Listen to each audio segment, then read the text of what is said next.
శివుడు గుమ్మడికాయ తీసుకురా, దిష్టి తీయాలి. నాకా దిష్ట? నాకు సిగ్గా ఆంటీ. చిచే. అయ్యో ఆంటీ ఇప్పుడే వద్దు ప్లీజ్. ఎప్పుడు దొంగలు పోలేంట్రా నీకు? తిను.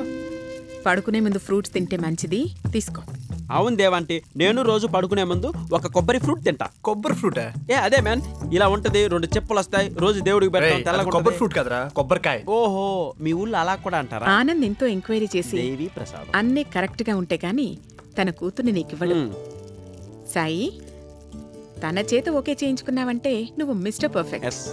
ఇంతకీ నువ్వేం చేస్తుంటావు? అంటే ఆంటీ చదువుకున్నప్పుడు బాగా ఎంటర్టైన్మెంట్ ఎక్కువైపోయిందని చెప్పి ఇంజనీరింగ్ ఆగిపోయింది. డాడీ ఫీల్ అవుతున్నారని బాగా బేరం ఆడి ఒక 50,000 పెట్టి సర్టిఫికేట్ కొన్నా. అమ్మా, అలా కొన్న సర్టిఫికేట్తో జాబ్ చేయకూడదు కదా ఆంటీ. అందుకే తాతిచ్చిన ఆస్తి అమ్మేసి 3 రూపాయలు వడ్డీకి అప్పించి హ్యాపీగా తినేస్తాను అనమాట. రేపు పెళ్ళయ్యాక దీని సాలరీ వస్తుంది.